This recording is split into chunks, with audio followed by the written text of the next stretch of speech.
ഗുരു ലുഖ്മാനുൽ ഹക്കീം അടിമയായിരിക്കെ തൻ്റെ യജമാനൻ ഒരാടിനെ അറുക്കുവാൻ വേണ്ടി നൽകി.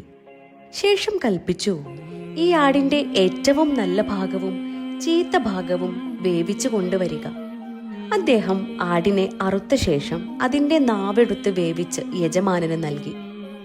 യജമാനൻ കൗതുകത്തോടെ ചോദിച്ചു, ഞാൻ ഏറ്റവും നല്ല അവയവം കൊണ്ടുവരാൻ കൽപ്പിച്ചപ്പോഴും നീ നാവ് കൊണ്ടുവന്നു, ഏറ്റവും ചീത്ത അവയവം കൊണ്ടുവരാൻ കൽപ്പിച്ചപ്പോഴും നീ നാവ് കൊണ്ടുവന്നു. എന്താണ് കാരണം? ഗുരു ലുഖ്മാൻ പറഞ്ഞു, നല്ലതെങ്കിൽ ഏറ്റവും നല്ല അവയവം നാവാണ്. ചീത്തയായാലോ ആ നാവിനേക്കാൾ വൃത്തികെട്ട മറ്റൊരവയവമില്ല. പ്രിയരെ, ജീവിതത്തിൽ നാം ദുഃഖിക്കേണ്ടി വന്നിട്ടുണ്ടെങ്കിൽ അതിൻ്റെ കാരണങ്ങളിൽ വലിയൊരു പങ്കും നമ്മുടെ നാവിനായിരിക്കും.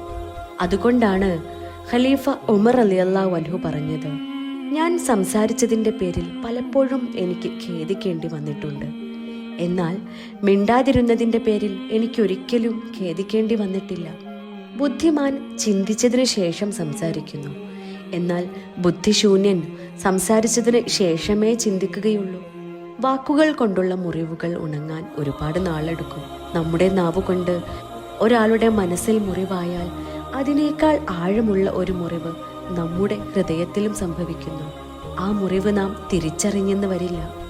നമ്മുടെ ഹൃദയത്തിലെ ആ മുറിവുകൾ സുഖപ്പെടാതെ ഹൃദയനാഥന്റെ ഇഷ്കിന്റെ മുറ്റത്ത് ഒരിക്കലും ഒരുമിച്ച് കൂടാൻ നമുക്ക് സാധിക്കില്ല. സംസാരം മൗനത്തെക്കാൾ ശ്രേഷ്ഠമാകുന്നത് എപ്പോഴാണോ അപ്പോൾ മാത്രം സംസാരിക്കാം. ഒന്നുകിൽ നല്ലത് സംസാരിക്കുക, അല്ലെങ്കിൽ നീ മിണ്ടാതിരിക്കുക എന്ന മുത്തുനബിയുടെ വാക്ക് ജീവിതത്തിൽ പകർത്താം. നാവിൻ്റെ വിപത്തുകളെ ഭയന്ന് കല്ല് കടിച്ചു പിടിച്ച് നടന്ന സിദ്ദീഖുൽ അക്ബർ എന്ന മഹാപുരുഷന്റെ വഴിയെ പിന്തുടരാം. നാവിലെ മൗനം ഹൃദയത്തിലേക്ക് വ്യാപിക്കട്ടെ. പ്രക്ഷുബ്ധമായ ഹൃദയം ശാന്തിയുടെ ഇടമായി പരിണമിക്കട്ടെ.